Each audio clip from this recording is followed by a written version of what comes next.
RS power మీడియాకు స్వాగతం. మహాత్మా జ్యోతిరావు పూలే ఏర్పాటు చేసిన సత్యశోధకు సమాజ్ నేటికి 152 సంవత్సరాలు కావస్తున్న సందర్భంగా మొండారా గ్రామంలో సిపిఐ ఎంఎల్ మాస్లైన్ ప్రజాఫంద భీమ్గల్ మండల కమిటీ ఆధ్వర్యంలో కుల నిర్మూలన సదస్సు నిర్వహించడం జరిగింది. ఈ సదస్సుకు నర్సింగ్ అధ్యక్షత వహించగా ముఖ్య వ్యక్తిగా సిపిఎంఎల్ మాస్లైన్ ప్రజాఫంద జిల్లా నాయకులు కె రాజేశ్వర్ హాజరై మాట్లాడుతూ మహాత్మా జ్యోతిరావు పూలే సావిత్రిబాయి బాయి విగ్రహాలకు పుష్పాంజలి ఘటించారు. ముఖ్యంగా జ్యోతిరావు పూలే సావిత్రిబాయి పూలే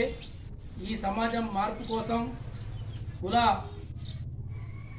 రాక్షస్కి వ్యతిరేకంగా మతోన్మాదానికి వ్యతిరేకంగా వాళ్ళు పెద్ద ఎత్తున పోరాడినటువంటి సందర్భంగా ముఖ్యంగా ప్రతి మనిషికి చదువుకోవాలని, చదువుకుంటేనే సమస్యలన్నీ పరిష్కారం అవుతాయని చెప్పేసి, చదువుతోటే ఈ సమాజాన్ని మార్చగలుగుతామని చెప్పేసి, చదువు ప్రతిదానికి చదువు చాలా ముఖ్యమైనదని చెప్పేసి ఆనాడు జ్యోతిరావు పూలే మనందరికీ చెప్పి సావిత్రిబాయి పూలేను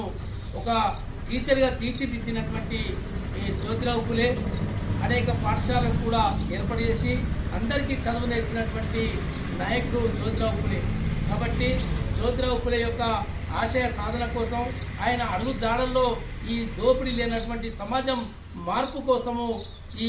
అందరం కూడా చదువుకోవాలని చెప్పేసి ఏదైతే కలలు కన్నాడో ఆ కలలు సాధన కోసం, ఈ సమాజం మార్పు కోసం మనమంతా కూడా పనిచేయాలని చెప్పేసి ఈ సందర్భంగా ముఖ్యంగా కుల రక్కస్కి వ్యతిరేకంగా కూడా పోరాడాలని చెప్పేసి ఈ సందర్భంగా తెలియజేస్తూ ఈ అవకాశం ఇచ్చిన మీ అందరికీ